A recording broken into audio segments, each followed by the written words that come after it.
Bueno, primero, buenos días a todos. Bienvenidos a una nueva actividad de Centro Guatemala. Algunos ya han participado de otras actividades y otros todavía no. Y bienvenida, Moni. Muchísimas gracias por ser nuestra docente invitada de hoy y del viernes que viene. Bueno, para contarles un poquito, a los que no nos conocen, Centro Guatemala es una institución de asistencia, de docencia y de investigación en psicoanálisis. Somos 8 profesionales que funcionamos a modo de cooperativa de trabajo. Tenemos casos institucionales que los debatimos, los supervisamos en grupo, y también tenemos supervisores invitados. Una de esas supervisoras es Mónica Arias. Ahí te veo mejor, Moni. Bueno, llevamos casi 4 años de mucho trabajo realizado en el centro, siempre con mucho compromiso con la clínica y con los pacientes, y a lo largo de estos años también hicimos seminarios, charlas, cursos con profesionales de la institución y también con docentes invitados. Para los que no escucharon, Nora Duckler acaba de contar que tenemos un canal de YouTube donde están subidos todos los videos de todos los docentes que ya dieron sus clases y estuvieron invitados, como hoy está Mónica Arias. Y bueno, el tema que nos convoca particularmente este año es, más allá del principio de placer, 100 años después. Tuvimos distintos invitados, como recién dije, que fueron dando su presentación respecto a este texto tan bisagra y su actualidad en la clínica de hoy. Y bueno, en este mes de agosto tenemos invitada a Moni, que va a estar este viernes, y el viernes que viene también 10:30. Bueno, la doctora Mónica Arias es psicoanalista, psiquiatra, es docente en la licenciatura de psicomotricidad del UNTREF y docente en la Tecnicatura de Acompañamiento Terapéutico de la Universidad de La Plata. Es supervisora de Centro Guatemala, de nuestro Centro Guatemala. Es directora médica del CET Abracadabra y es miembro de Dimensión Clínica Espacio de Buenos Aires. Bueno, Moni, ahora vas a empezar con tu exposición, y les cuento a todos que cerca de las 11:30 más o menos se va a habilitar el espacio de preguntas.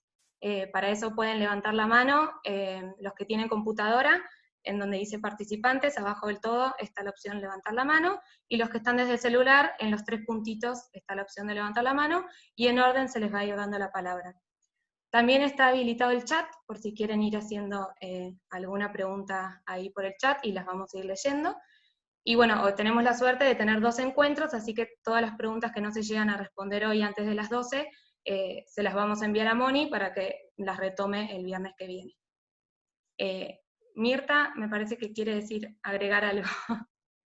No te escuchamos. Ahí te pedí que te desmutes.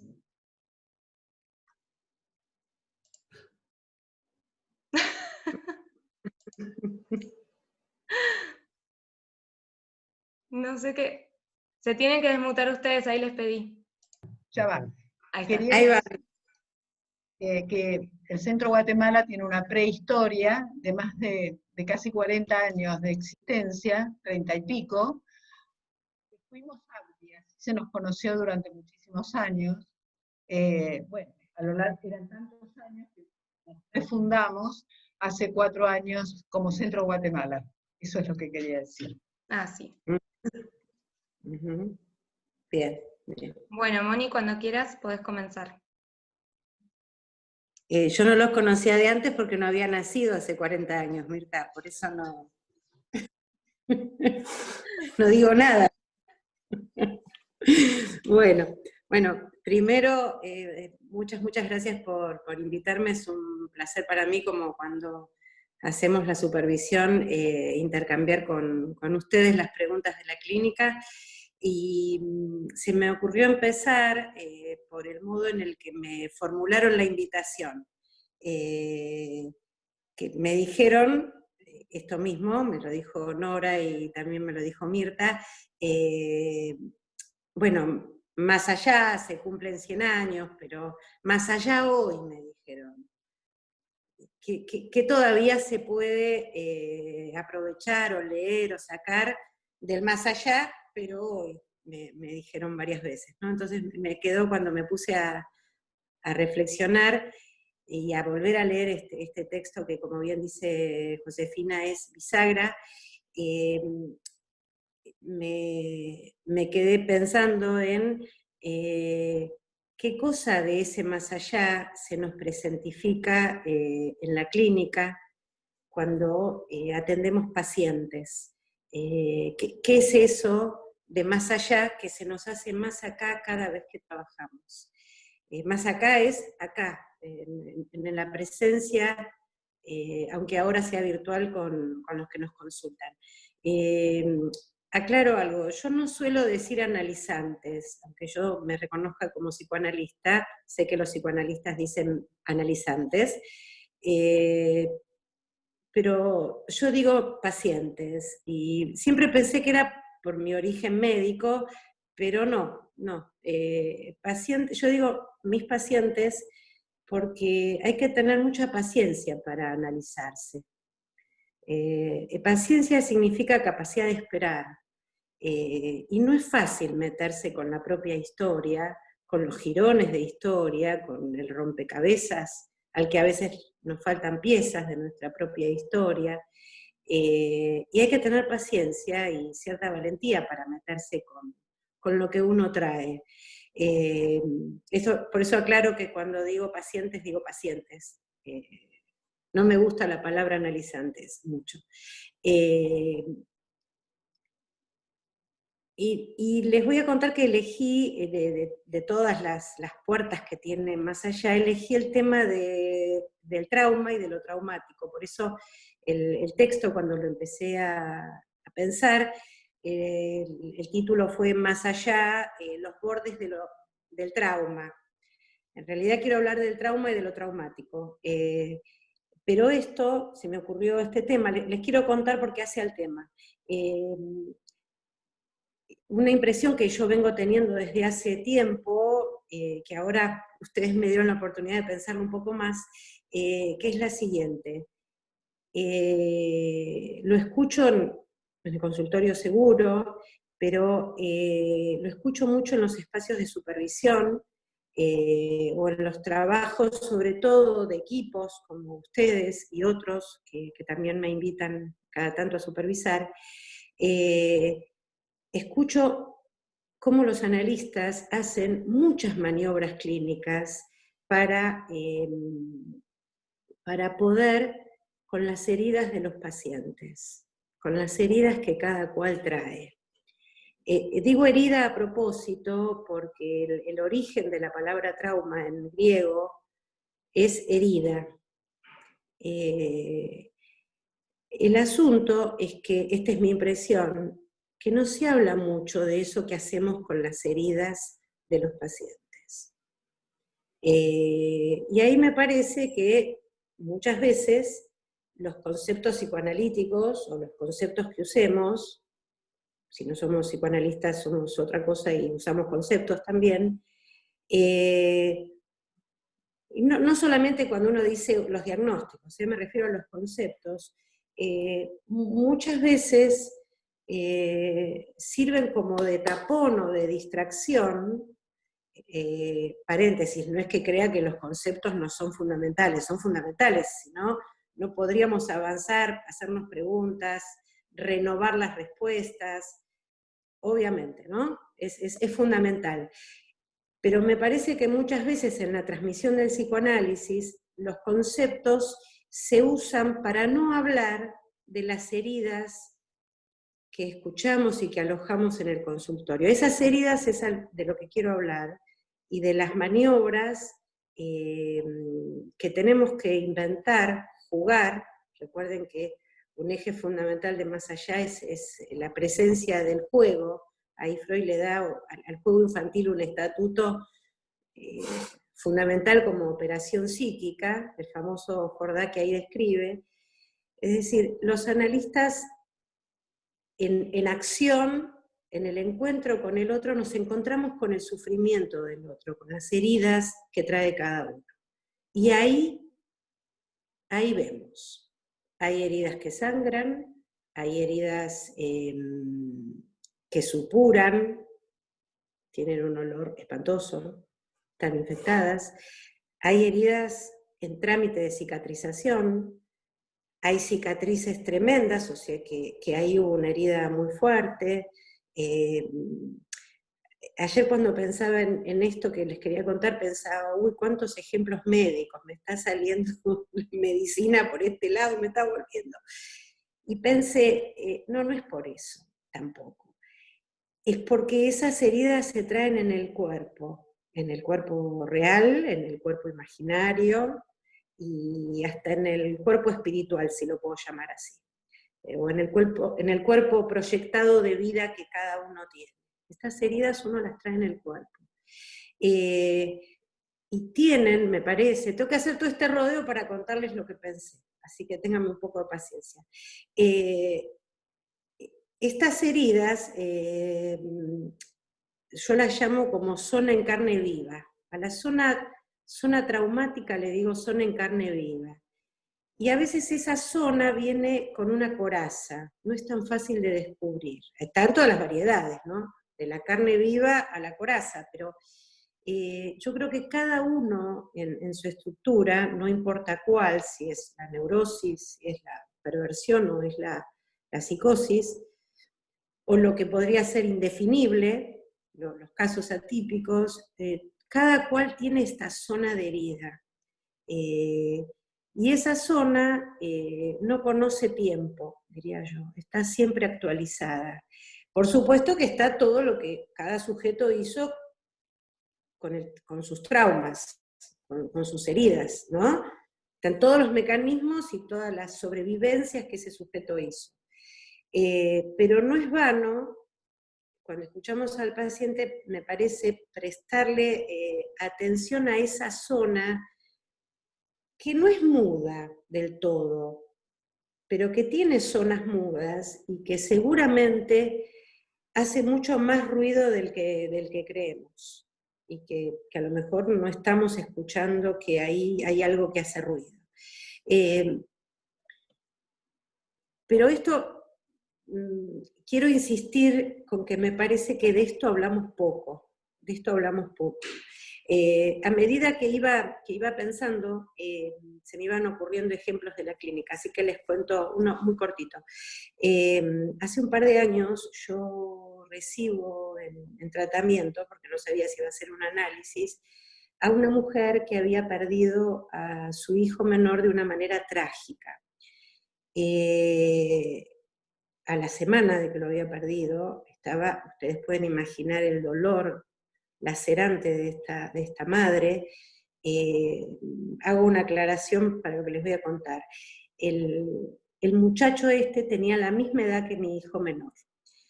Entonces yo la recibo, la escucho y pienso, no la voy a poder ayudar.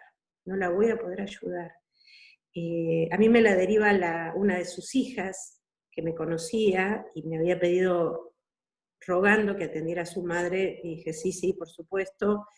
Y ahí, cuando la escucho, pensé, no voy a poder. Hubo algo fundamental que la paciente me dijo. Cuando entró me dijo, mire Mónica, yo esta herida la voy a tener el resto de mi vida. Herida, me dijo, ¿eh? Y yo le dije, y ella me dice, pero ¿sabe qué? Yo le pido que usted me enseñe a llevar esto, que usted me enseñe a llevar esta mochila. Y yo le dije, mire, no sé si voy a poder, pero voy a hacer lo imposible. Entonces, esto fue hace muchos años, ¿no? Y hace no tanto tiempo, un día me agarra la mano así a través del escritorio, porque hacemos cara a cara, y me dice, ¿vio que pudimos, Mónica? ¿Usted que creía que no podía? Ella me alentaba a mí. A mí esa frase de ella, de usted me tiene que ayudar a llevar, no me tiene que quitar esta herida, pero me tiene que ayudar a hacer algo con esto, creo que me habilitó. El tema es así. Yo la atendía, no sé, póngale a las 10 de la mañana, de un día, del cual mi hijo menor, el que tenía la misma edad que el hijo de mi paciente, se iba a educación física, a Ciudad Universitaria. Sí, yo tenía la paciente y al rato volvía mi hijo. Y me pasó un par de veces que yo abro la puerta, cuando llega mi hijo, o a veces él entraba, y yo lo abrazaba muy fuerte. Y entonces un día mi hijo me mira y me dice, vieja, solo me fui a Ciudad Universitaria. Diciendo, ¿qué te pasa? Si te vi hace 2 horas, ¿qué me estás abrazando de ese modo? Y ahí me di cuenta que yo iba a poder ayudarla, porque mi cuerpo había agarrado algo del dolor de ella. Es decir, el horror que esta mujer había vivido, y me animaría a decir que de alguna manera todavía sigue viviendo en pequeñas dosis, porque esto no ha sido curado, obviamente, esta herida, yo ya lo portaba. A esto me refiero cuando digo alojar las heridas de los pacientes. Entonces, ahí dije, creo que voy a poder, porque podía entender de alguna manera el dolor, y lo digo así literal, el dolor que esta mujer tenía. Entonces, acá termina mi ejemplo. Me parece que de esto hablamos poco. Claro que de esto hay que hacer conceptos también, pero me parece que hablamos poco, como si nos diera vergüenza, estimo, a los grandes popes a lo mejor les da vergüenza, decir que abrazaron a un paciente o que le dijeron, mira, a mí me pasó algo parecido y que lo pude superar. Es decir, dar cuenta de nuestros propios traumatismos y de nuestros propios dolores, lo cual no significa contarle al paciente la intimidad de nuestra vida, obviamente. Pero sí, una frase que dice Freud en el proyecto, cuando especifica las vivencias de satisfacción, y habla de cómo la madre puede leer lo que el niño necesita y ofrecer el objeto y armar la vivencia de satisfacción, y ahí dice, porque la madre se puede poner en el lugar del niño. Es esta capacidad de poder ponerse en el lugar del otro, que no significa que nos haya pasado lo mismo que al otro, sino que podamos alojar el sentir del otro, y a veces ese sentir es mudo, esto es lo que quiero decir, o no está registrado. Bueno, esto un poco como introducción. Perdónenme que me hice mi apunte acá, lo estoy siguiendo. Una cuestión más con esto es que cuando nos acercamos a algo de esta zona que yo digo zona en carne viva, hay que aminorar la marcha. Hay que entrar con mucho respeto, porque es una zona de dolor psíquico, aunque no esté registrado como tal, es ese dolor, muchas veces está no solo enmudecido, sino no registrado. Y, por supuesto, como es una zona no delimitada del todo, allí la asociación libre no anda, no funciona. Porque justamente es una zona a explorar y es una zona dolorosa porque no se ha podido perder el goce que allí hay, abrochando el borde con significantes. No se la ha podido rodear todavía. Entonces, si nosotros pedimos asociación libre sobre ciertos hechos de la historia de ese sujeto que todavía no nos ha llegado casi a construir y a relacionar, y a ver qué significaron en su vida, lo más probable es que le produzcamos dolor al paciente. No que ayudemos a aliviar y a bordear ese dolor. Hay una definición que Freud mantiene, va cambiando el modo en el que se refiere al trauma. Freud, no voy a hacer la historia esa, pero lo que sí mantiene Freud todo el tiempo es que es traumático para el aparato recibir cantidades excesivas de estímulos del mundo exterior, comienza por el mundo exterior Freud para decirlo, que el aparato no puede ligar, no puede dominar. Así es como empieza a hablar del más allá, de las cosas que se repiten a pesar de ser absolutamente contrarias al principio de placer-displacer. Es decir, esto es lo que lo hace pensar y hacer este giro en la teoría. ¿Cómo puede ser que personas que padecieron un accidente vuelvan a soñar con el accidente? Cuando en la vida diaria ni se acuerdan de eso, pero en los sueños, ahí están los sueños traumáticos de las neurosis traumáticas. ¿Cómo puede ser que los niños jueguen a algo que no les puede haber producido placer, como la partida de la madre? ¿Cómo puede ser que los pacientes repitan en transferencia cosas que no pueden recordar? ¿Sí? Ahí es donde entra como por la puerta grande la compulsión de repetición, para después decir, ustedes lo saben bien, que esto depende de las pulsiones, del mundo pulsional, es la pulsión la que insta a la repetición. Hay un dato ahí, si me permiten lo leo, es muy cortito, lo dice más adelante Freud en el texto, pero tiene que ver con esto que quiero presentar, y es que cuando nos vienen esa cantidad de estímulos del mundo exterior, el aparato ha fabricado en la corteza la barrera antiestímulos, es decir, tenemos una especie de gendarmería que filtra que las cantidades no entren desbalanceando el aparato psíquico. Pero esta barrera no existe con respecto a los estímulos, o sea, las excitaciones que provienen del interior. Y miren lo que dice de las pulsiones. La falta de una protección antiestímulo que resguarde el estrato cortical receptor de estímulos de las excitaciones de adentro debe tener esta consecuencia.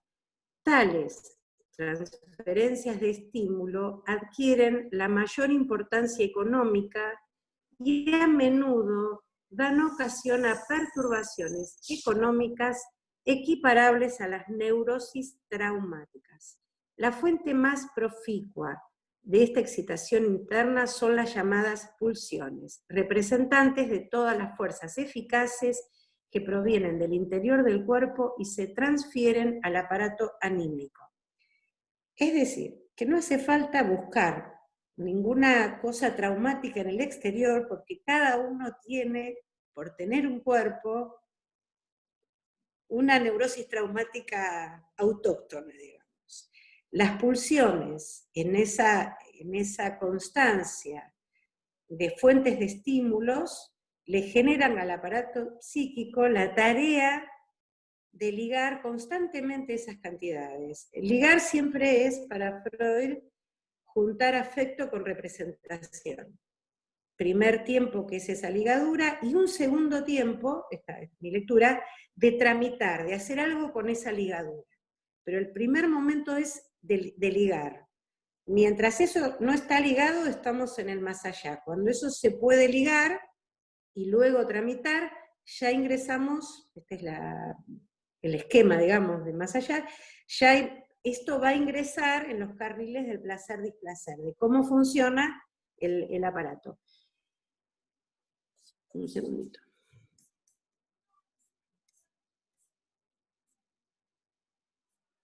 Un minutito, ¿eh? Se me ocurrió por usar esto que les vengo diciendo con un texto con un concepto que a mí me gusta mucho, que es el de las series complementarias. Y que estoy segura que todos tienen fresco. Así que voy a empezar por el ángulo, acuérdense que es lo constitucional unido al vivenciar sexual infantil, nos produce esa juntura que es la predisposición por fijación libidinal, vamos a decir así, el modo de respuesta que cada sujeto tiene a lo que puede venir como vivenciar accidental, que Freud lo llama traumático, vivenciar accidental, entre paréntesis, traumático del adulto. ¿Por qué quiero empezar por acá?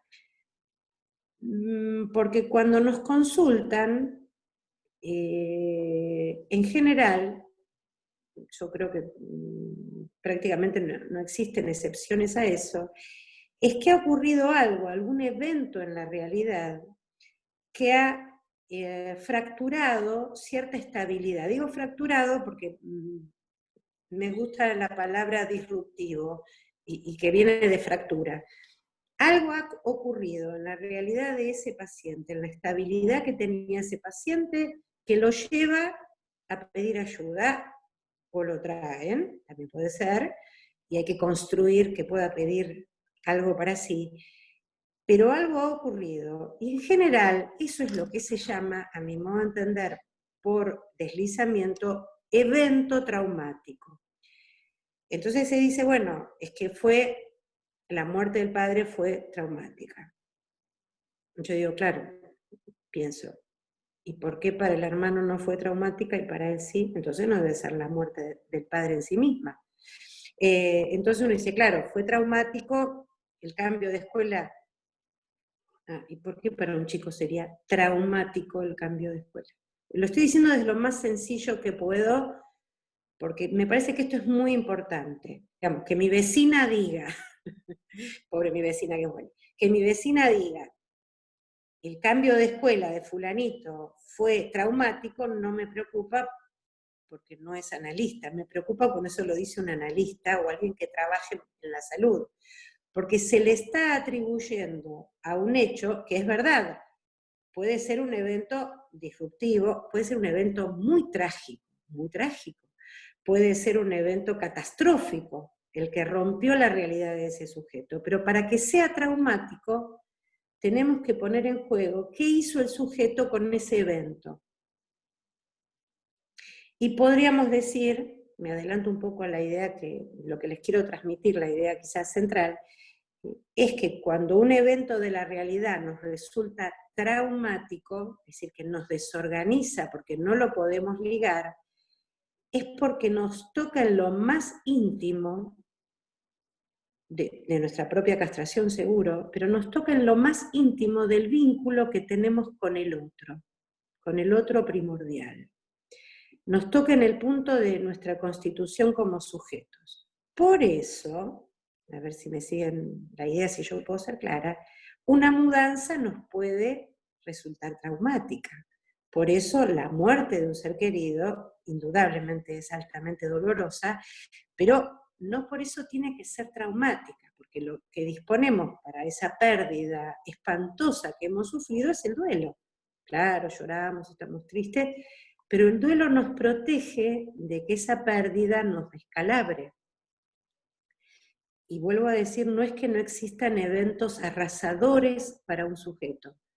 Los hay y en larga medida los hay. El asunto siempre es qué hace el sujeto, de qué elementos dispone para tramitar eso que entra al aparato psíquico y que anega, en el sentido de anegamiento, de inundación, y le quita la posibilidad de respuesta, porque en cuanto puede ligar, puede responder de alguna manera. Esta es la idea importante que se me ha ocurrido como para transmitirles. Entonces, si parto me paro acá en el vivenciar accidental, traumático del adulto que dice Freud en las series complementarias, digo, ¿por qué lo accidental, la tiquez, el azar, nos puede descalabrar tanto? Si no es porque toca lo que está arriba en las series complementarias, que es el vivenciar sexual infantil, es decir, qué objeto hemos sido para el otro, un objeto de amor, un objeto de injuria, un objeto de desecho, un objeto de maltrato. Nos toca, va directo a la zona traumática que cada uno tiene, y casi lo diría así, la zona traumática es el lugar donde nos falló el amor del otro como donación. Les decía que me planto acá, un minuto voy a cerrar la puerta, tengo frío.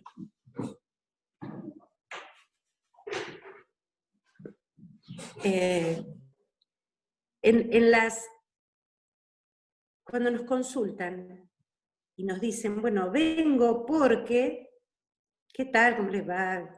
Cuénteme, les digo yo, cuénteme qué lo trae por acá. Entonces me dicen, bueno, vengo porque me cambiaron de lugar en el trabajo. Ah, ¿y de qué trabaja usted? Ah, y ahora lo mandaron a otra sucursal. Ah, ¿y usted lo esperaba eso? No. Y ahí empieza, ¿no? Empieza a desenrollarse el discurso, de todo lo que nos vienen a contar. Y yo diría que ahí hay por lo menos tres grandes caminos o versiones. Uno es que eso que nos cuentan que ocurrió, ese evento disruptivo, viene de la mano con algún significado, dado por el sujeto, en el sentido, a mí me parece que mi jefe me quiso sacar de encima. Por eso me mandó a la otra sucursal y yo estoy enojado. ¿Sí? Después eso tendrá que ver seguro con la relación con su padre, sus hermanos, sus abuelos. Después silvanamos, pero ese sujeto que nos dice, a mí esto me hizo daño, a mí esto me alteró, como dice una amiga mía cuando ocurre algo importante, dice, ¿y esto qué me significa, Mónica? ¿Qué me significa? Recalca el me. Cuando uno puede reflexionar, decimos, ese sujeto nos va a contar muchas cosas de su historia, va a traer trazos de su historia, va a hacer relaciones. A ese yo me animo mucho a pedirle asociación libre, porque se dispone del juego del significante, aun cuando venga en carne viva con alguna cosa traumática que siempre va a estar, porque eso va a tener que ver con el punto de vínculo con el otro, y el punto donde está retenido o aplastado su deseo en relación al otro. Ahora, esto no es lo más frecuente. A mí me parece que en los últimos años, por distintas razones sociales, políticas, históricas, me refiero a los últimos años ya hace rato, los pacientes que recibimos, quizás llegan al análisis pacientes que antes no llegaban, es muy probable también, o por lo menos yo lo veo mucho en los niños, yo siempre trabajé desde que me recibí con niños, los niños y padres y pacientes con menor capacidad de preguntarse por lo que ocurre, ¿sí? Como vienen y cuentan y dicen, pero no aparece, o muy poquito, lo que sienten con eso, algún significado. Uno tiene como que, ¿qué le pasó con eso? Así como si uno tiene a cada momento que usar la palabra para que las palabras del paciente se encadenen, como si uno le tuviera que decir, y bueno, ¿y después? ¿Y qué pasó? Y digo, ahí la disponibilidad del juego significante no es mucha. No estoy hablando de psicosis, estoy diciendo que ese sujeto con respecto a su sentir, afecto, representación, esa ligadura es media endeble. ¿Sí? Entonces, ocurre, a mí me ocurre muchas veces que yo, supongamos que ese paciente sigue viniendo y yo le digo, no sé, pero usted me parece que estaba muy enojado, con eso. Entonces viene la sesión siguiente y me dice, Mónica, qué importante eso que me dijo. Yo me asusto cada vez que los pacientes me dicen eso. En ese momento siento, ¿qué habré dicho? Digo, ¿qué habré dicho? Ay, Dios mío. Habitualmente me dicen, usted me dijo, usted no se acuerda, pero usted me dijo que yo en realidad estaba enojado. Digo, ah, ¿y usted siente que es así? Dice, recién ahí, cuando usted me lo dijo, me di cuenta. ¿Sí? El otro día me pasó algo con una paciente que me impactó muchísimo. Resulta, es una muchacha joven que está muy metida en su análisis. Muchos jirones de dolor, pero muy metida en su análisis. Y resulta que yo encontré, por X cosa, una foto de algo que tiene que ver con algo de lo que ella hace. Ella se dedica al arte. Entonces, encontré esa foto y se la mandé. Le digo, mirá lo que encontré. Gracias, me dice. Gracias, Mónica. Me manda un montón de emojis. Digo, dice el gesto, ¿viste? Está buenísimo esto. Pero la vi, le dije algo así como, la vi y pensé en vos. Y le mandé. Entonces, en la sesión siguiente, empieza a hablar y de golpe me dice, Mónica, el otro día cuando me mandaste eso, lo vi y estuve 1 hora y media llorando. Y yo le digo, ay, ¿por qué? ¿Qué pasó? ¿Por qué hice eso? Le digo, ¿qué pasó? Y ella me contesta, es que tuve conciencia de que yo podía existir para otra persona, me dijo. Le dije, ah, bueno. Dice, así que te agradezco mucho esa foto que me mandaste, era de un objeto de arte. A mí me produjo muchísimo impacto. Digo, bueno, se ve que yo siento que existo para otros. No sé qué es ese dolor de sentir que uno no existe para otros. Pero ella me lo estaba diciendo más que claramente cuál era su dolor. ¿Sí? Entonces, esta segunda zona que digo de pacientes que nos vienen a contar qué les pasa y tratamos de asociar y brindar interpretaciones, construcciones, hacer nuestro trabajo de analistas, a veces tenemos que hacer mucho ese trabajo de construir esa ligadura entre lo que ocurre y que eso produce cosas en el sentir.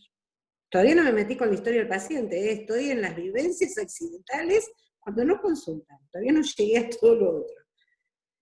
Y entiendo que esto tiene que ver con esto que les estoy contando tiene que ver con mi fuerte experiencia de muchos años con los niños graves, porque en general los relatos de los padres de los niños psicóticos, de los niños autistas, carecen de todas estas palabras. Es decir, lo más frecuente es que cuando yo pregunto por la historia de un embarazo, me hagan una historia médica. O no me sepan contestar cuánto pesó al nacer,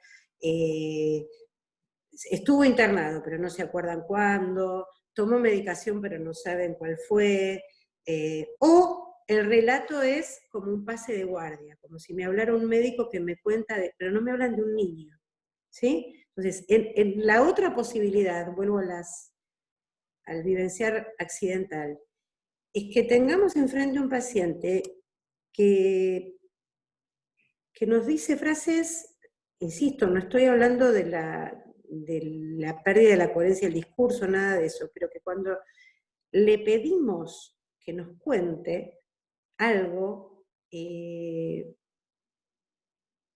todo bien, como decía una paciente mía, todo bien, que tenía un cáncer de lengua, ¿no? Todo bien. Y yo decía, ¿por qué me dice todo bien? Pensaba. Entonces yo le tenía que preguntar alguna cosa y alguna otra cosa y alguna otra cosa, y tiene como el aspecto de una conversación el análisis. ¿Sí? Digo esto porque ahí anda a quedarte callado si sos analista. Anda a quedarte callado. Esto es como proponerle a un chico jugar a los dados y nunca agitar el cubilete.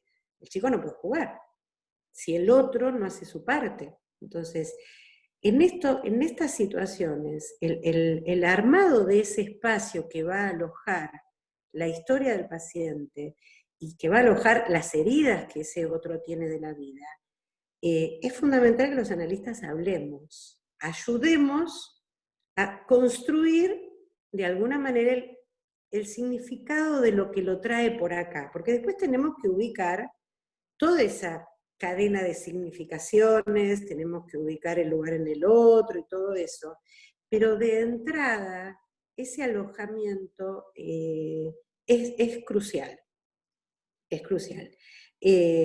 No quiero ser ave de mal agüero, pero los analistas nos tendríamos que preguntar por qué muchos pacientes recurren a otras cosas.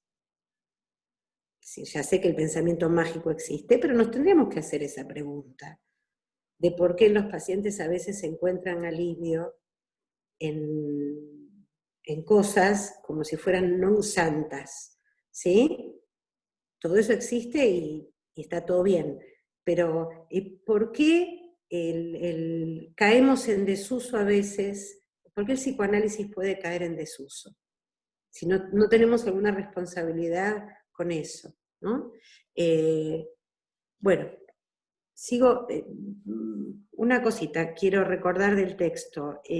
Freud llama neurosis traumáticas a lo que más tarde va a llamar neurosis narcisistas.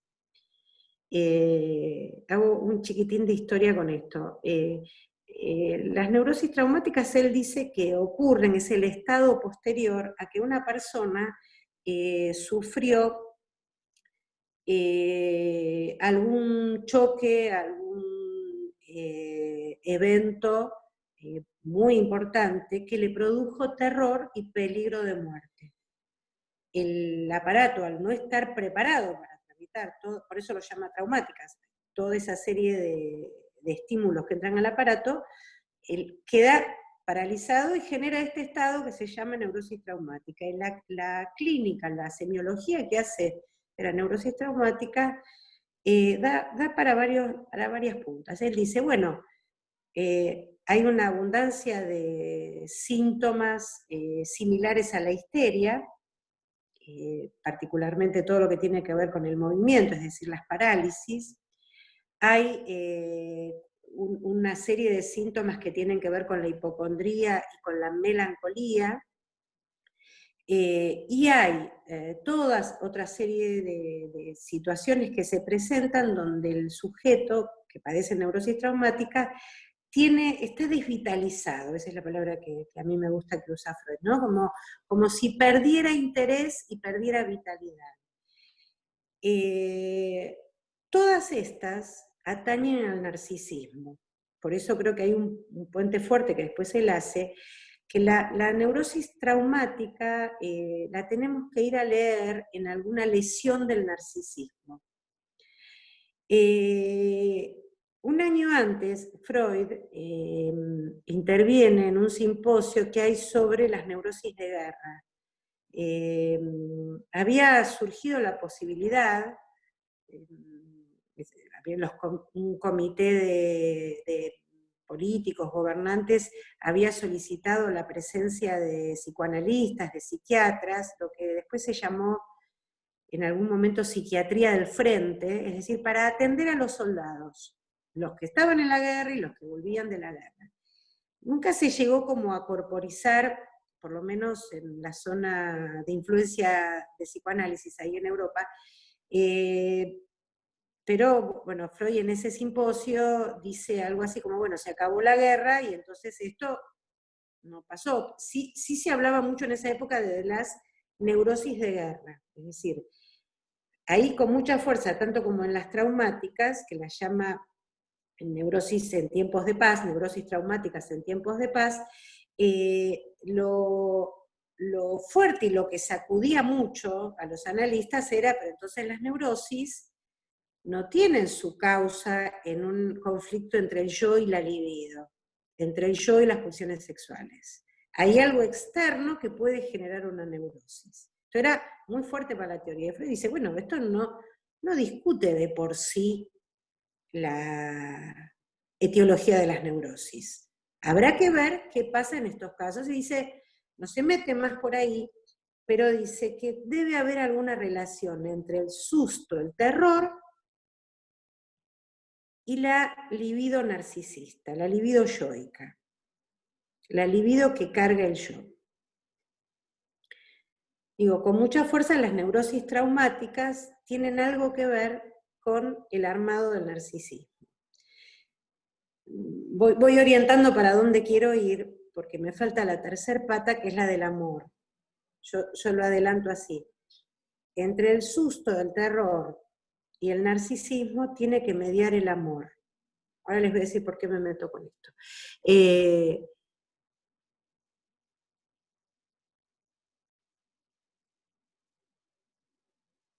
Un segundito. Traigo algo de Lacan, un minuto, que me parece importante. Lacan dice que el primer modo de aparecer lo real, en la teoría como concepto, lo real, aparece bajo el nombre de trauma, porque trauma es lo inasimilable. Lo dice en el seminario 11 esto. Y Freud dice que la muerte y la sexualidad, la diferencia sexual y la sexualidad y la muerte no tienen representación psíquica. Con lo cual, hay algo del trauma como real, que organiza el aparato psíquico, lo digo en términos freudianos, y que tiene una no representación. Esto lo sostiene Freud, por supuesto, a lo largo de toda su teorización. En el sueño nos acercamos a ese borde con el ombligo del sueño, pero ahí está lo real inasimilable, el trauma inasimilable. les recuerdo que yo había titulado lo que estuve pensando como los bordes del trauma. Lo traumático, ahora lo digo así, porque a veces se habla del real traumático. Sería trauma traumático si hacemos la sustitución. Espero no confundirlos. Lo real traumático es que algo pasa con esos bordes. Como todo borde. Ahí está el abismo, pero yo estoy de este lado. Estoy justo en el borde y estoy de este lado, no me caigo al abismo. Y además tengo mecanismos para tapar algo de ese abismo. A lo mejor lo miro de costadito, a lo mejor me agarro de la baranda. Hay algo ahí que me mantiene como una distancia prudencial para no ser tragado por ese abismo. Piensen cuando uno va en caminos de montaña o las cataratas, cuando uno está cerca de las cataratas o de estas zonas de la naturaleza, donde uno puede ser tomado por el agujero, sería, tomado por lo irrepresentable. Los bordes, justamente, es esa combinatoria, ese trenzamiento entre eso real y el borde que lo simbólico y lo imaginario hacen para no ser tragados por ese real constitutivo.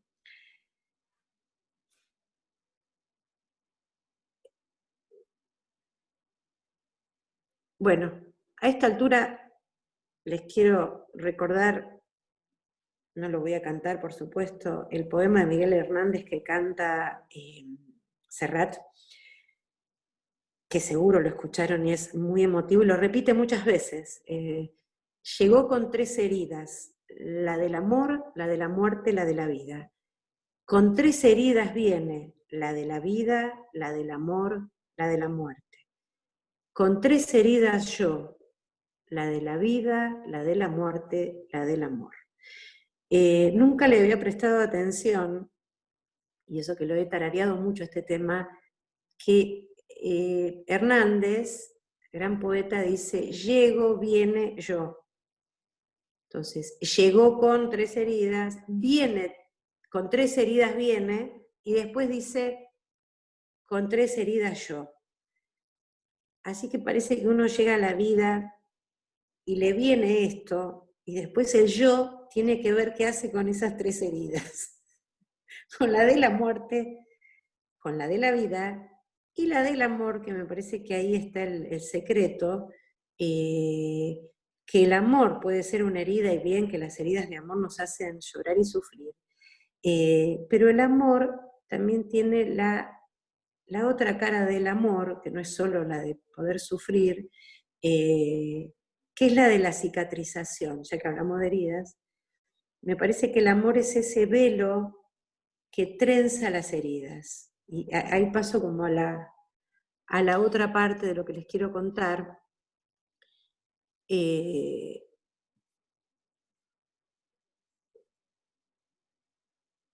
Un momentito, estoy todavía en tiempo, ¿no, José? Porque me falta un rato de decir cosas. Sí, por ahí 5 o 10 minutos más si querés hablar y después habilitamos preguntas. Y si no, las preguntas más para la clase que viene, como te parezca a vos. Bueno, a ver, redondeo un poco la idea y prefiero las preguntas.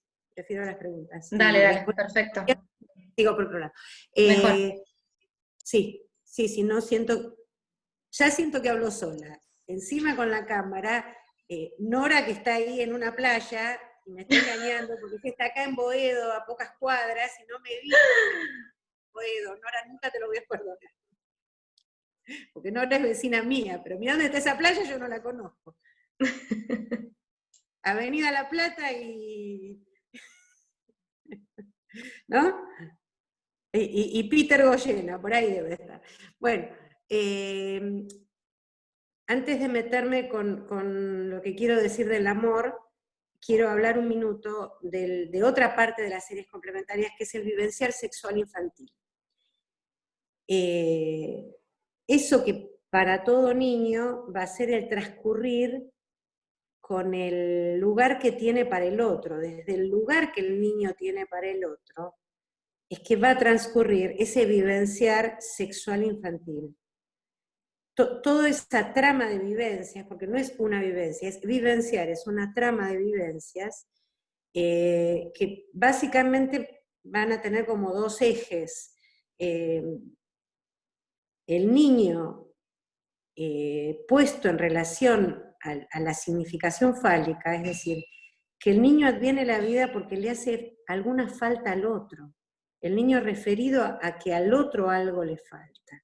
Esto significa el niño referido a la castración subjetiva, tanto de quien haga de madre como de quien haga de padre, o quien cumpla la función, digo madre, padre, pero es quien cumple la función de adulto para el cual ese niño significa algo, y luego alguien. Hay dos frases de Lacan en el Seminario 4 que a mí me encantan, que las trabajo mucho con los alumnos de la UNTREF, que son las siguientes. Lacan dice, el niño real simboliza una imagen. Y después dice, no, mejor lo voy a decir de otra manera. El niño real representa una necesidad imaginaria. Fíjense que si un niño simboliza o representa algo en relación a una captura imaginaria, este es mi príncipe, esta es mi joya, ese niño no es ese puro real para el otro. Ahí ya está la donación de amor. Ahí ya se juega que el otro le dice, en su hacer, no sos un puro real. ¿Sí? Esto, a su vez, entra en interjuego con la otra cara, que es que todo niño entra a la estructura siendo un objeto de goce pulsional del otro. ¿Qué quiero decir con objeto de goce pulsional? Pensemos en un niño, en un recién nacido, en su primer año de vida, antes de que el niño constituya el espejo, empiece con esos trazos del narcisismo unificado, ese niño es objeto de la mirada del otro, del sostén en los brazos del otro, de las palabras del otro, del decir del otro, tanto en los dichos como en el decir, el acunamiento en el decir del otro. Esa es la etapa donde el niño, vamos a decir así, legalmente es un objeto del otro. Entonces uno al chico lo lleva, lo trae, le habla, lo cambia, todas esas cosas que hace una madre suficientemente buena, una good enough, como decía Winnicott. Ahora, el asunto que puede tornarse grave es cómo el otro hace eso con el niño. Ahí es donde se define que una madre en acto y un padre no lo tomen como objeto del propio goce pulsional. Quiero decir con esto lo siguiente, voy al plato fuerte. La madre lo mira todo el tiempo, le clava los ojos todo el tiempo, la madre le habla todo el tiempo, la madre lo tiene todo el tiempo a UPA, o lo contrario, la madre no lo agarra nunca, la madre no le habla, me voy a los extremos, ahora van a ver por qué. O la madre le tapa la boca con la teta o con la mamadera. La madre cree todo el tiempo que el chico lo único que le pasa es tener hambre. Es el reino, el reino del goce pulsional del otro es el reino del todo o nada. O una inconstancia. Hoy comemos, hoy cenamos, mañana no. Mañana tengo que hacer gimnasia a la hora de la cena, entonces mañana come una manzana. ¿Sí? Donde acá se juega si el otro armó el ritmo. El ritmo es ese juego entre presencia y ausencia. Yo a esto lo llamo el fordateo de la madre y del padre. Si madre y padre lo usan al niño de carretel, lo sacan, lo llevan, lo traen, lo llevan, lo traen. Ahora estoy un ratito con vos. ahora no estoy, me tenés que llamar. Y entonces aparezco, ¿sí? Aparezco y no aparezco. Es decir, estas son, por supuesto, estamos atendiendo a un señor de 40 años, no se va a acordar si la mamá le hacía la comida rítmicamente, ¿sí? Pero cuando vamos a preguntar un poquito, cuénteme de su mamá, cuénteme de esa señora, ahí nos encontramos con eso. ¿Cómo era el ritmo del otro? ¿Sí? ¿Cómo el otro trenzaba esa presencia y ausencia? Con este hijo nos dice qué tipo de objeto era, de alguna manera, o si era tratado como puro objeto, o ese niño, futuro adulto, tenía desde el otro alguna donación de libertad. ¿Sí? Algo así como el niño podía hacer otra cosa distinta a lo que el otro le suponía. Cosa que los bebés para sobrevivir hacen de entrada. A mí siempre me ha impactado como un bebé, no les digo uno de 6 meses, recién nacido, vayan a ponerle un pañal, el bebé se mueve. Vieron que las mamás, hace muchos años no cambio pañales, pero hay que ponerle una manito en la panza, agarrarlo, porque si no, uno no le calza el pañal porque el bebé no se queda donde uno lo pone. ¿Sí? Winnicott en algún texto dice que la madre odia al bebé. Yo cuando leí esto casi dije, no entiendo más nada. Nada, me voy a estudiar otra cosa porque no entiendo nada. Y Winnicott dice, la madre odia al bebé porque el bebé de la realidad no coincide con el bebé imaginado que ella tiene. El bebé imaginado es el del objeto, que va a estar donde yo lo pongo, que me va a escuchar todo el tiempo, que va a hacer todo lo que yo digo.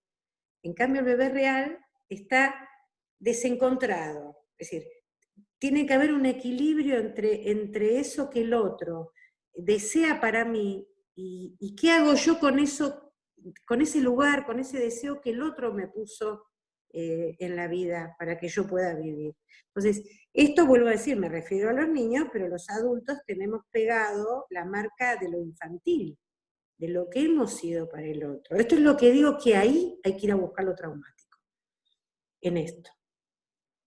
¿Sí? Y si puedo, 5 minutitos, lo prometo. Sí, seguí tranquila, Moni, no. 5 minutitos. Dale, vos seguí, después El habilito. tema del amor. El tema Dale. del amor. Y después vamos con las preguntas, que seguro va a tener que ver con lo que estuve pensando, lo que vamos a conversar.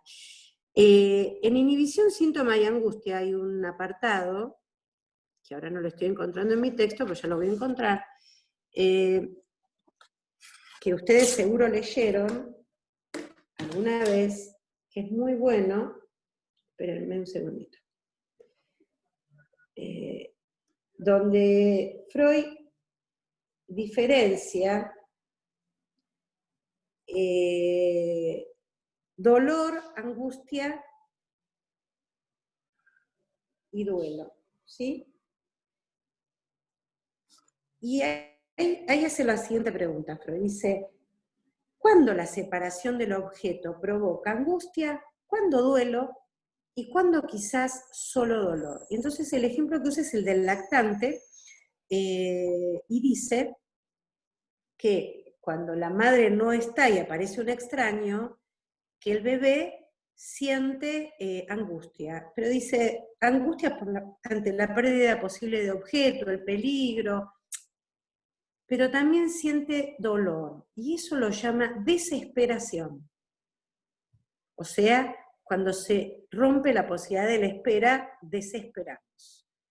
Fíjense el encadenamiento, ¿no? La unión entre angustia y dolor es desesperación. Y Freud prosigue, el lactante debe aprender a diferenciar la pérdida duradera de la pérdida temporaria. Y Freud lo dice así, la madre hace madurar ese discernimiento porque realiza el familiar juego de ocultar su rostro con la sabanita ante el niño y lo vuelve a descubrir para su alegría. Así se puede sentir añoranza no acompañada de desesperación. Es decir, El niño llama al otro, de alguna manera. El otro lee ese llamado y le trae el objeto de satisfacción, jugando a la presencia-ausencia, y no me estoy refiriendo solo a que tenga hambre. A lo mejor el niño quiere ver el rostro materno, o necesita ver el rostro materno. La madre viene con su rostro, se ofrece a la mirada del niño. Lo puede agarrar, lo puede acunar, le puede hablar, le puede a su vez dar el alimento, pero a su vez la mamá le enseña a esperar cuando hace ese juego de la sabanita. Le va haciendo, dice Freud, madurar el discernimiento es estoy, no estoy. Hace algo, vamos a decir así, hace un trabajo práctico de la presencia-ausencia. ¿Sí? Por lo cual el niño aprende a esperar, a no desesperar. A lo cual diría, recuerden lo que decía Freud de las neurosis traumáticas, susto, terror, frente a algo que nos pone en peligro, y que esto tiene que ver con la libido narcisista. Es decir, algo le pasa al narcisismo cuando estamos frente a un peligro de muerte, que no tiene por qué ser en la realidad que esté en juego nuestra vida, sino un peligro interior, cuando estamos invadidos por la excitación pulsional y no encontramos curso, no encontramos ligadura. Ese susto, ese terror, en el narcisismo, requiere de la, lo voy a decir así, de la barrera antiestímulos, que es la presencia-ausencia del otro. La barrera antiestímulos es la presencia-ausencia del otro de un modo constante, sostenido en el tiempo. Por eso un chico puede decir, sí, mi mamá tarda pero viene, mi mamá siempre llega antes, mi papá no me contesta enseguida, pero si yo le vuelvo a preguntar me contesta. Después están las características de cada crianza. Los chicos aprenden a decir, mi papá es así, es callado, es protestón, mi mamá no entiende mucho, pero si uno le insiste, te escucha. Después están todas las variables allí, porque por supuesto no existe nada perfecto. Pero esa constancia entre presencia y ausencia está sostenida de que el adulto lo tome al niño como un sujeto, no como un puro objeto. Porque cuando lo tomo como puro objeto, lo puedo dejar sin comer, puedo no explicarle qué pasó, puedo irme, abandonar y nunca explicar nada. Es decir, como digo siempre, los alumnos de la UNTREF se ríen. Cuando yo vengo a dar clase, no le pregunto a mi mano si quiere venir conmigo, mi mano viene conmigo. Ahora, si tengo que ir con alguien, le tengo que decir, che, te paso a buscar a tal hora, vas a estar disponible, o me llevas a tal hora, a tal lugar. Tiene que entrar la posibilidad de que el otro me diga sí o no. En cambio, si yo trato algo como objeto, por ejemplo esta taza, yo la cambio de lugar y no le voy a preguntar a la taza si quiere ponerse en otro lugar del escritorio, porque no me gusta en este lugar. Entonces, esta capacidad de discernimiento que la madre y el padre, en general es un juego que hacen las mamás, ¿no? A veces los hermanos más grandes hacen ese juego con los bebés. Es ayudar a que el niño arme después el fordá, porque después el chico hace ese presencia-ausencia con el fordá. Pero primero el otro lo fordatea haciéndose presente y ausente con el niño. Eso es la donación de amor del otro. La donación de amor del otro es la privación de tomarlo al niño como puro objeto. El amor es eso, es privarnos de hacerle daño al otro, de tomarlo al otro como objeto. Por eso golpear no es amor, por ejemplo. Ya que hablamos de la violencia. Me he dado cuenta cuando escribía que cuando los hijos crecen nos hacen el juego de las sabanitas, al revés. Ellos nos juegan a, hola mamá, chao mamá, hola viejo, chao viejo, vengo, no vengo. Esto se invierte a medida que los hijos crecen y los padres envejecemos. Ellos nos hacen para que aprendamos a dejarlos partir, nos hacen el juego de la sabanita. Bueno, tengo otras cosas, pero la verdad me quiero detener acá porque quiero hacer el cambio, si no, no me gusta. Así que lo seguiré la próxima de otra manera. Buenísimo. Lo que me queda decir. Sí, súper interesante, muchísimas gracias. Se habilita el espacio de preguntas, si quieren levantar la mano en orden. Adriana Pornoy, ahí te pedí que te habilites el audio. Mónica, un comentario. Magdalena Echegaray se tuvo que retirar, pero bueno, que agradece por la exposición rica e interesante y que le produjo muchas resonancias, pero bueno, que se tenía que retirar. Agradecele después a Magdalena. Dale. ¿Adriana? Sí, me quedo pensando, ¿no? Me dio un poco de vuelta en la cabeza cuando decís acerca de cuando un niño es separado de la madre. Separado de la madre desde el comienzo, digamos, desde el niño recién nacido.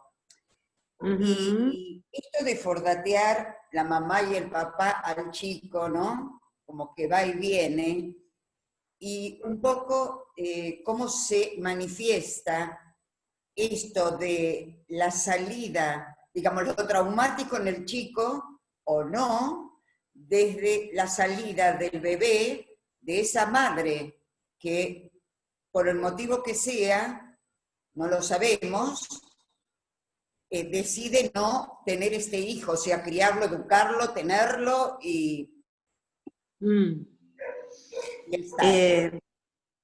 a ver, Adriana, si puedo aportar algo a tu pregunta. Hay muchas maneras donde una mujer que ha tenido un hijo puede responder a ese no poder. No es lo mismo una mujer que deja a su hijo abandonado en la calle, en una bolsa de basura. A mí me pasó eso siendo chica, teniendo 11, 12 años. Una vez iba caminando, salía del club a donde yo iba caminando al lado de mis padres, de mi hermana, no me acuerdo si había algún familiar más, y había unos muchachotes delante mío que caminaban, delante nuestro, de mi familia, y uno le decía al otro, pará boludo, que es un bebé, y yo no entendía de qué se trataba. En un tacho de basura, esto era en Olivos, habían puesto un bebé adentro de una bolsa de basura, y el bebé lloraba. Los chicos, bueno, lo sacaron, corrieron, tengo así como una imagen borrosa, como que mi papá no me dejó mirar mucho la escena. Digo, seguramente eso era un acto de desesperación absoluta, pero hay otras mujeres que dejan al niño en la puerta de una iglesia. Digo, o se lo o entregan en la comisaría. ¿Cómo? Se lo entregan a otro. Entonces, digo, ahí es, yo no puedo, pero otro, ojalá que otro pueda. Ojalá que otro pueda. Entonces, nos dicen de posiciones diferentes y esto no es sancionable, digamos, no es que mala, que buena, pero digo, está augurado para ese otro alguna historia diferente, es decir, después, no lo sabemos, pero yo me puedo imaginar que no puede ser sin consecuencias, que un bebé haya recibido el rechazo del otro, pero ese puede ser un rechazo de yo no puedo, que es muy diferente al sos una basura, te puedo dejar en la basura. Y esto no hace falta que la madre se separe del niño, Adriana. Esto puede ser vivido por un hijo toda la vida junto al otro, cuando esto lo he escuchado en muchas supervisiones, madres que decían que tendría que haber abortado, cómo se me ocurrió darte la vida, injurias. No me metí mucho con este tema, pero bueno, se desprendió un poco de lo que quería transmitir. ¿Qué lugar tiene el niño? Acá se están riendo Mirta y Gregorio. A ver, no te escucho. No sabemos. Estamos con una computadora nueva, no sabemos cómo hacer para levantar la mano, creo que no para todos. Bueno, pero se ríen. Cuando nos toque preguntamos, dale. Dale. Esto solito así hablan Mirta y Gregorio. Decía, ese tomar al niño, agrego a lo que dije antes, Adriana, ese tomar al niño como puro objeto es tomarlo como puro ser. Sos un inútil, sos un rey, sos tal cosa. Es reducir al niño a ser un objeto. A veces, esa masividad estoy diciendo, es el juego de ese todo o nada de la masividad. Ahora, ser un rey para el otro es un poquitito mejor que ser una basura, debamos reconocerlo. La injuria es como la moneda corriente en la zona de lo traumático. ¿Sí? Muchas gracias. Por nada. Mirta y Gregorio, si quieren preguntar. ¿No? Bueno, primero te felicito por la exposición, Gracias. por dos razones. Primero, por la lectura que hiciste, de dónde partís, y porque empezaste hablando de algo que no se suele escuchar mucho en el psicoanálisis, que es el compromiso con el sufrimiento del paciente. Hablaste de sufrimiento y de heridas, ¿sí? Es poco común escuchar eso. Hay cierta versión del psicoanálisis como una especie de ejercicio reflexivo filosófico de qué sé yo qué, que lo único que logra es que muchos estudiantes lo digo porque Ay, se te va. Habla más directo a la compu, Goyo. Ahí. bueno, Que lo único que ese posicionamiento lo único que logra, por lo menos lo que yo veo en la facultad, es que muchos estudiantes se alejen del psicoanálisis, y se alejen de los análisis, ¿no? Y busquen las terapias alternativas, como vos decís, ¿no? Pero volviendo al ejemplo clínico que vos traes del comienzo, ¿no? De la mujer que perdió a su hijo, es polémico, es interesante la polémica, cuando vos hablás del sentir, lo que vos sentís, ¿no? Para muchos analistas es mala palabra eso. Otro lo tomará como contratransferencia, y eso también para muchas corrientes es mala palabra, ¿no? Por eso te felicito, porque me encanta que seas polémica con estas cosas, porque no estamos acostumbrados a discutir estas cosas. Se dan, viste, como ciertos fundamentos sagrados, y me parece que no era el planteo freudiano ese, ¿no? No, en absoluto, en absoluto. Bueno, eso. Yo por lo que sí, porque bueno, coincidimos, ¿no? Es por ahí y solo siguiendo lo que planteas, si esto no es lo que hay en los consultorios, díganme qué es lo que hay. Si no es esto con lo que trabajamos todos los días y con cada paciente.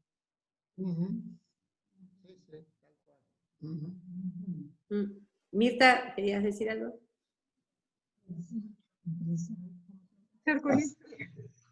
Perdone la ignorancia, pero tenemos computadora nueva. Bueno, en principio también me gustó muchísimo tu charla, me gustó muchísimo tu exposición, me gustó de dónde partís, y el concepto que vos traes de la presencia-ausencia, del Fordá de los padres, inaugurando el aparato, diría casi, ¿no? En esa inauguración, lo que uno podría decir, bueno, la represión primaria, ¿no? Me parece un concepto muy interesante, algo que vos traes que es el otro, el que inaugura esto, esta posibilidad de la presencia-ausencia, por lo tanto, en ese movimiento, ¿no?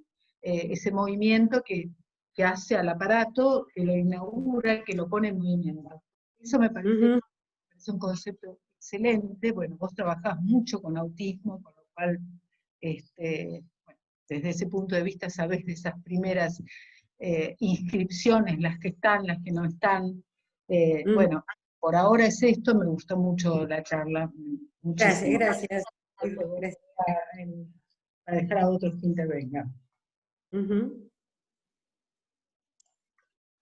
Nora Ducler.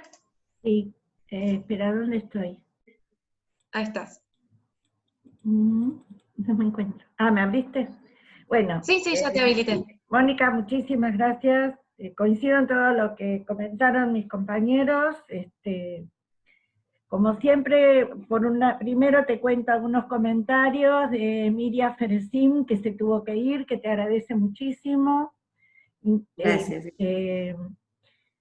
Y Graciela Nisnovich también, y bueno, y hay unos cuantos, después te pasamos el chat, de cualquier manera. Dale. Lo que yo quería trabajar, o preguntarte, mejor dicho, ¿no? Resaltar, rescato como muy valioso, poder tener una resonancia del padecimiento del otro. Lo nombraría como resonancia, como que algo resuene en uno, entonces el otro, ahí también el paciente deja de ser objeto, para pasar a ser un otro sujeto que resuena en algo. Con la salvedad de, primero que creo que hay muchas escuelas psicoanalíticas que le tienen mucho miedo a esto. Hay que estar muy bien analizado para poder captar esto como resonancia y no subjetivarse. Es decir, no quedar en duelo con el paciente o como el paciente, o acompañar al duelo en el otro, poder sentir la resonancia, pero no identificarse a esto que nos dejaría paralizados. En este caso con el dolor, puede ser con la bronca, puede ser con la rabia, puede ser con el odio, ¿no? Después quería recordar, así como muchas de estas cosas no ligadas, nombraste muchas maneras de que aparezca lo no ligado hasta que pueda lograrse, aparece como en el cuerpo, como las marcas en el cuerpo, psoriasis, y problemas epilepsias incluso, ¿no? Infantiles, epilepsias infantiles que con un análisis mejoran, ¿no? Bueno, a esto. Muchísimas gracias. Gracias, Nora, y gracias a las personas que me nombrás, que no las conozco, pero bueno, después me pasan esto. Me hiciste pensar en algo, Nora, que bueno, tiene que ver con por dónde iba a continuar también. Eso no ligado es lo que uno liga de sus ancestros. Esta frase se me ocurrió ayer. Vieron que la palabra ligar, que tiene que ver con atar, viene creo que del latín, que es ligare. A mí me gusta mucho el origen de las palabras, atar. Cuando dice, ligaste con tal chica, ligaste con tal muchacho, dicen los españoles sobre todo. O mirá cómo ligó en las cartas, es decir, es algo netamente que une al otro, pero también que uno puede agarrar. ¿Sí? Ligar es agarrar. Bueno, cuando uno cocina, es decir, ponerle un huevo para que liguen, para que se mezclen, es otra acepción de ligare, los ingredientes. Y ayer pensé esto, en relación a algo que me estaba diciendo un paciente, asocié y dije, claro, lo que quedó no ligado de mis otros para arriba, no solo mis padres, siempre tiene que haber 3 generaciones, como mínimo, eso que quedó suelto, no ligado, que está en el territorio del más allá, es lo que uno liga, y liga en este sentido, y tiene que ver cómo puede tramitar la ligadura para que eso entre como principio de placer, que entre en los carriles del placer, y no que sea la compulsión repetitiva, insistente y circular, porque si no uno queda ahí estampado, digamos, la repetición trae lo novedoso, trae la chance de hacer otra cosa con eso. Algo que no dije, pero que tiene que ver con algo del texto que me parece muy importante, que Freud a lo pasional, lo dice también en francés, dice la impulsividad, lo llama Triebhaft. Trieb es pulsión en alemán, y Haft es prisión. Entonces, cuando la pulsión no armó el circuito, o está vamos a decir así, aprisionada en la fuente, ahí tenemos la impulsividad, la descarga de la impulsividad, es decir, tenemos el ello ahí. Lo que todavía no advino a ser marca inconsciente. Trabajamos, eso es lo que yo digo que es la zona traumática. Trabajamos sobre la impulsividad, trabajamos sobre los rasgos de carácter, trabajamos sobre el sometimiento al super yo. ¿Sí? Todo eso que una y otra vez, fabrica borde con lo traumático. Por eso en los niños puede tener todas esas versiones que toman trozos del cuerpo dedicados al goce del otro. Eso que decís, Nora. Mirta, me parece que... prende el micrófono. Ahí. Sí. Después hay una pregunta que quiere hacer Maximiliano Valente y Cristina Pardo también. Eso quiero decirles a todos, que hay gente que quieren hacer preguntas, que las pueden hacer cualquiera, no solamente del Centro Guatemala, sino cualquiera de los presentes. Eso Sí. que apareció por el chat algo. Sí, ahí Maximiliano te habilité el audio, si querés consultar o hacer un comentario. Bueno, muchas gracias, Moni, por lo que brindaste. Yo te conozco, superviso con vos y la verdad que sos bastante clara en ciertos temas. Y me dejaste pensando algo que a ver, yo recién me inicio en esto del análisis y la formación analítica y voy aprendiendo en cada charla y con cada uno de los profesionales y se me hizo pregunta esto que vos planteabas al inicio del hecho traumático, lo que no se liga, ¿no? El afecto con la representación y lo que vemos en el día a día del consultorio, porque te escucho y a veces me ha pasado, esto de la no disponibilidad del significante, como que hacemos la construcción, y con lo último que planteabas de donde el otro dona el amor, me parece que de alguna manera en este ritmo de Fordá, donde aparece, desaparece, uno va brindando como que quien cumple el rol de padre o madre, en esta donación de amor también da estos significantes que después se ven representados en el análisis donde no se tiene para construir esta ligadura. Puede ser que sea eso, a ver como si entendí la consecuencia de esta no donación de amor por ahí del otro. Y sí, esto a veces se puede... Ahora voy a lo que decís que creo que es central, porque es otro de las cosas de polémica, como decía Gregorio, como si el analista tuviera que ser la mamá del paciente o el papá que le faltó. Y no se trata de eso.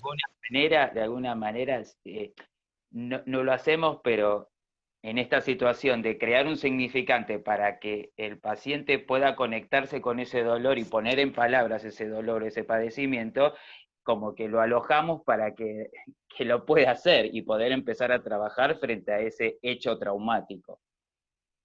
Claro. Se me hace una idea. Pero si el hecho traumático, no el de la realidad, sino el pulsional.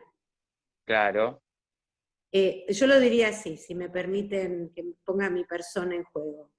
Yo le agradezco a mi analista que me ayudó a cubrir los huecos de la función paterna de mi padre. ¿Cuál era la función paterna de mi padre? Librarme de mi madre. Es la estructura eso. Entonces yo le agradezco a mi analista que cubrió lo que mi padre no llegó a cubrir.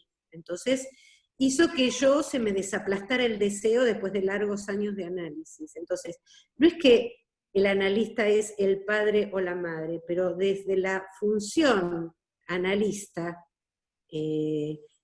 con la operatoria de lo lúdico, porque ahí aparece el juego infantil como operación psíquica en más allá, es el niño que intenta hacer activo lo vivido pasivamente. ¿Y qué es lo vivido pasivamente? Es el punto donde somos objeto de la demanda gozosa del otro.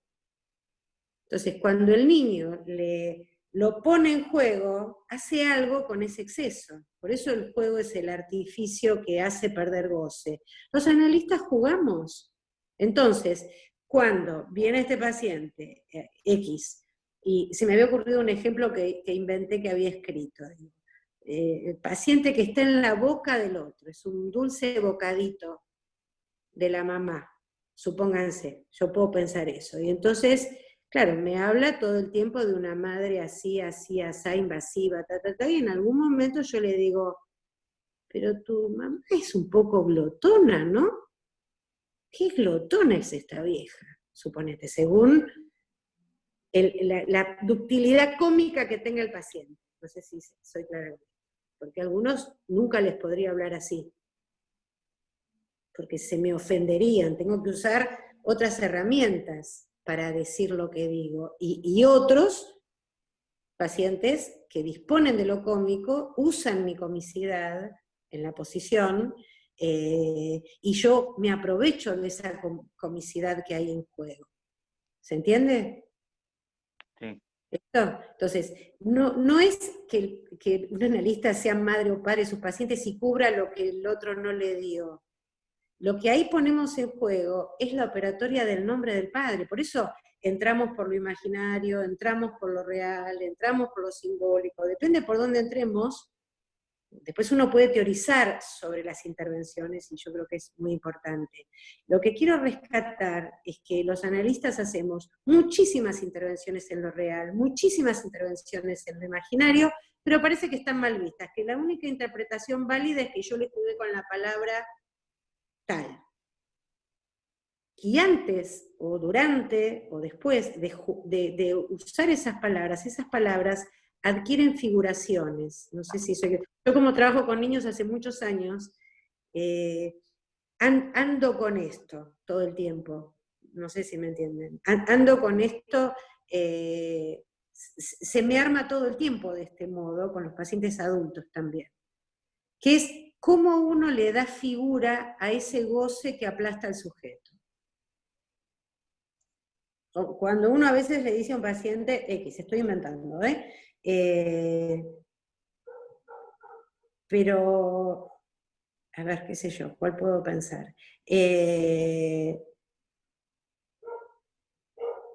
A ver, déjenme pensar algún ejemplo.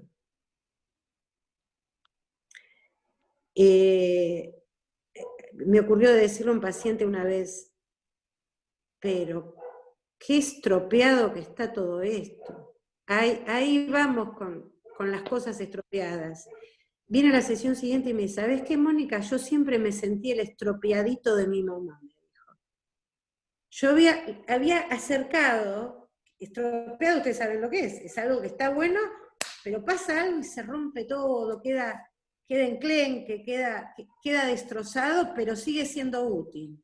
¿Sí? Como una taza sin asa, pero sigo tomando el café en esa taza. Entonces, yo había aproximado que el goce se llamaba estropeado, estropeadora, y él dijo yo era el estropeadito de mi mamá. Cuando uno pone en juego yo era ese objeto, ya está haciendo otra cosa con el goce del otro, ya está haciendo una figuración, ya está ligando. Y después, eso tendrá muchos otros circuitos, y ahí la disponibilidad del significante es otra, obviamente, pero porque eso ya ingresó, ya se perdió como goce e ingresó como escritura. Pero, digo, creo que hay, retomo lo que dijo Goyo antes, como cierto prurito a pensar que uno puede hacer cosas con el paciente, ¿cómo podría decirlo? Que sean compensatorias. Compensatorias. Otro ejemplo, Maxi, muy cortito. Yo atendí durante muchos años a una muchacha que realmente era el objeto de basura de una familia de la clase alta. La única persona que le había dado un poquito de bolilla a esta chica había sido un hermano que se rajó en cuanto pudo y se fue a vivir a Europa. Y esta chica llegó, jovencita, 14, 15 años, y primero hizo una entrevista conmigo los padres, no me gustaron para nada, me parecieron que esta chica nunca la habían querido, era una chica que tenía muchísimas dificultades con el aprendizaje, había repetido primer año 2 veces, segundo año 3 veces, no sé, tenía 15, 16 años, pero no 14, 15, 16. Y esta chica cuando llega me dice en la primera entrevista, Mónica, ¿viste que a la gente la crían el papá y la mamá? Yo digo, sí, generalmente es así. Me dice, bueno, a mí me crió la cocinera y el jardinero. Ah, le digo yo. Ah. Y esta muchacha, que a mí me rompía la cabeza porque tenía como mucho miedo que desencadenara, estaba tan desarrapada, pero tan desarrapada esta chica. Durante bastante tiempo se dedicó, ¿vieron los cholulos que van a los canales y esperan a los artistas? Bueno, esta muchacha durante bastante tiempo encontró apoyo en una actriz adolescente que la recibía en su camerino. Ella la iba, la seguía, le llevaba ositos, regalitos. Y esta actriz, que ahora es una mujer grande, ustedes no saben cómo la alojó, cómo la esperaba, le contaba sus proyectos, mirá, me llamaron para actuar en tal telenovela, todavía no sé si iba a decir que sí. Cómo le hizo un lugar absolutamente particular en el decir, ella la famosa, pero ella se sostenía de esta muchacha. ¿De qué hablamos durante meses? De las revistas de los actores y actrices. No sé cómo se llamaban en esa época. Cuando yo era chica era la Radiolandia. Pero ella me traía esas revistas y mirábamos las revistas, y yo me sentía que no estaba haciendo análisis con esta chica. Ustedes no saben el conflicto ético que yo tenía conmigo misma, porque nos sentábamos en el diván y mirábamos una revista. En esa época no saben todos los chusmeríos que yo sabía, porque los leía junto con ella, y yo decía, esto no es análisis, esto no es análisis. Pero Moni, digo, no, en ese momento vos, ¿no es un poco que te pusiste en lugar de esto que decís, del dolor del otro, de empezar a cuestionarte, más allá que sea, porque vos en el consultorio estabas dando el espacio que ella no tenía en su casa, ser escuchada? El lugar en y esto lo cuento, porque empecé por otro lado, pasa que les tenía que contar un poquito a la paciente. Y esto pasó, recuerdo cuando nació mi segundo hijo, que a la primer paciente que atendí fue a ella. A los pocos, no sé, a los 15 días, dije, bueno, un horario no me va a alejar del bebé, y la hacía y la atendí, porque para ella un mes era mucho. Ya con años de análisis, con otras vueltas, esta muchacha había conseguido trabajo, ¿dónde? En una cocina, en la cocina de un restaurante. Ella la había criado la cocinera y ella. Claro. ¿Quién se lo consiguió? Sí. Ese hermano vino a Buenos Aires, no sé con quién habló y le dijo, dale trabajo a mi hermana. Y ahí ella empezó a trabajar por primera vez en su vida.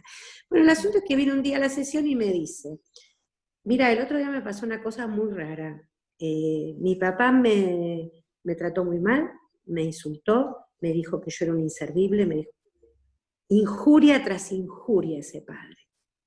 Y entonces me dice, yo no lo pude tolerar, pero no le pude contestar, Mónica, no le pude contestar. Me quedé como si yo fuera eso, y yo sé que no soy eso. Entonces subí llorando a mi cuarto y pensé, cuando yo le cuente esto a Mónica, Mónica se va a poner loca, se va a enojar conmigo porque no le contesté.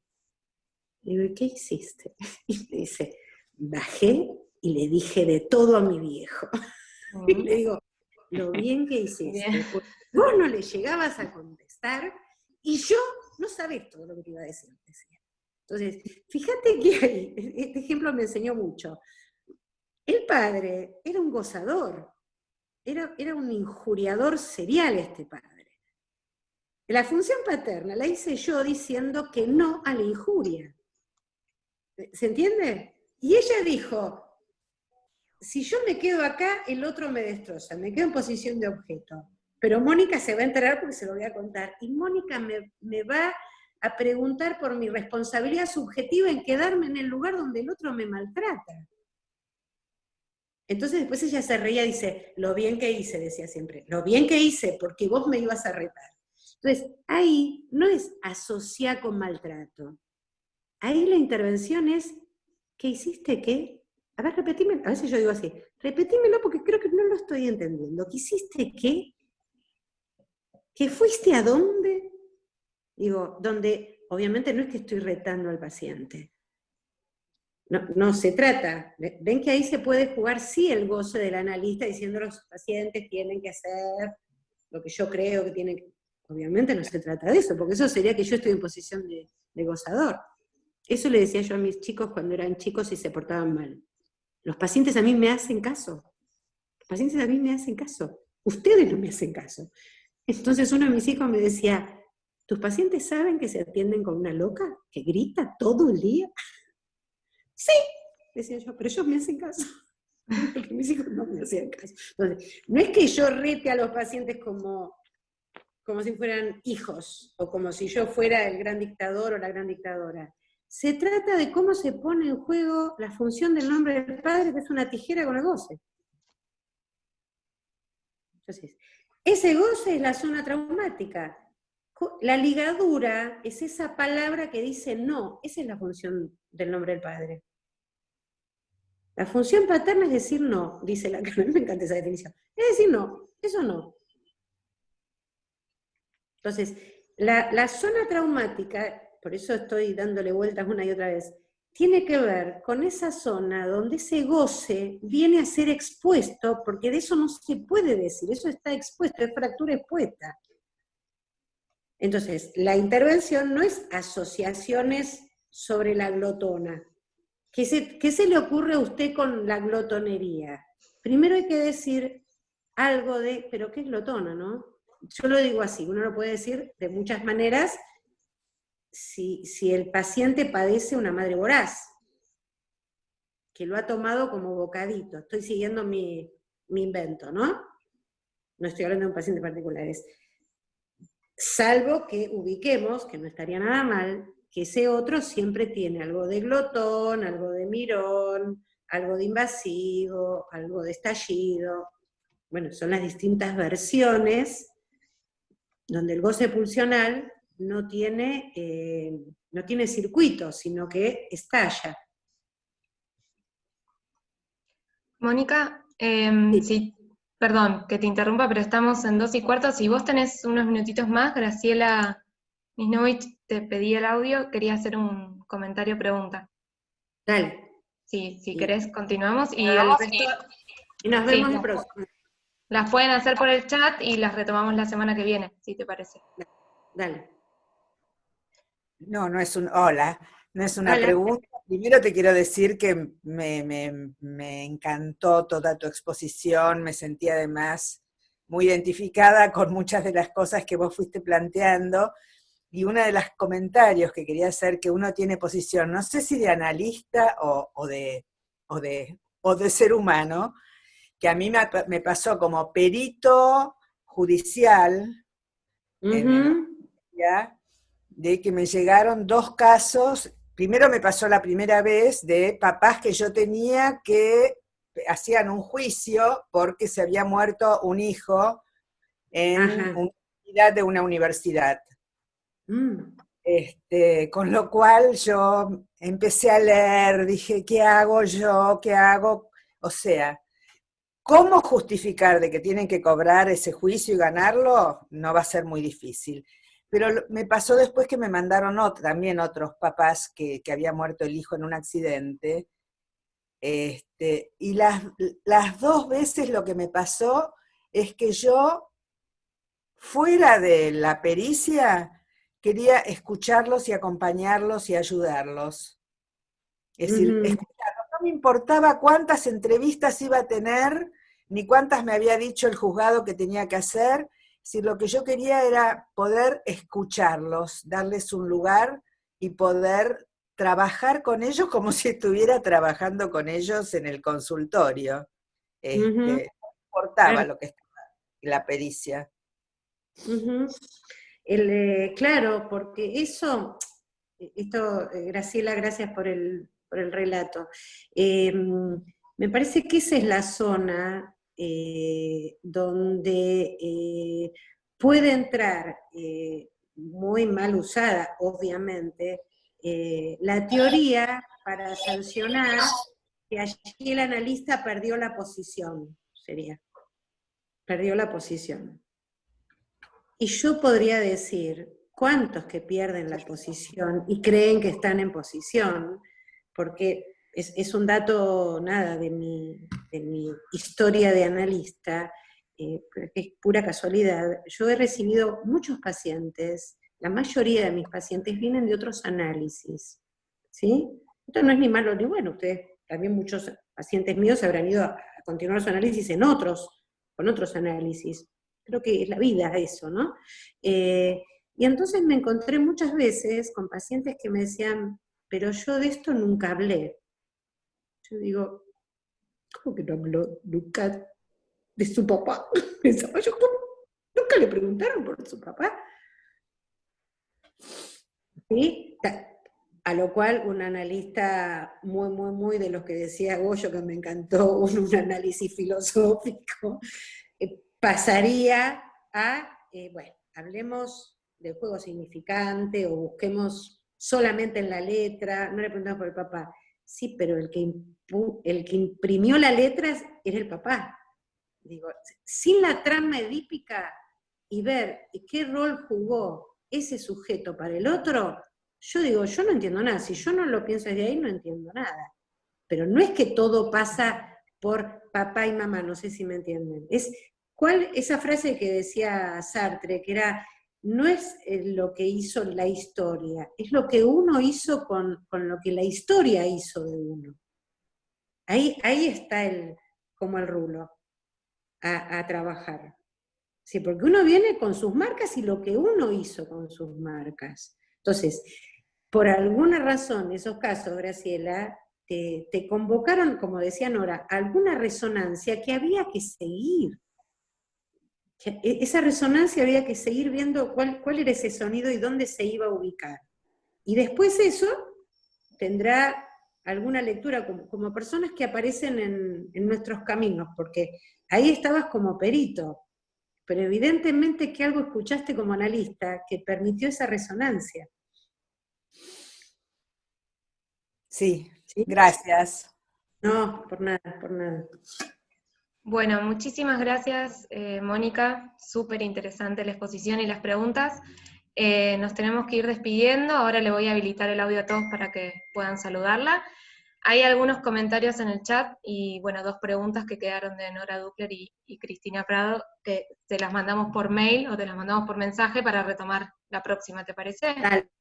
Sí, antes que habilites, les súper agradezco la invitación al Centro Guatemala y a la participación de ustedes y bueno, las cosas bonitas que me han dicho y me encanta que podamos pensar juntos sobre todo eso, porque no lo dije, pero todos lo sabemos fuertemente, en el consultorio estamos solos, entonces poder con otros, yo estoy segura que esta tarde me voy a sentir reacompañada con los pacientes que tengo toda la tarde.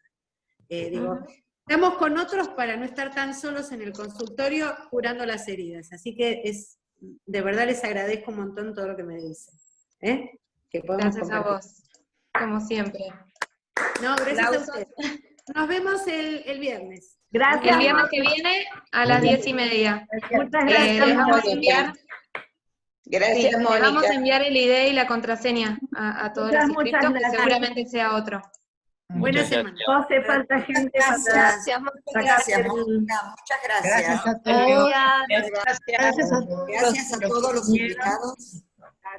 Gracias a todos por participar.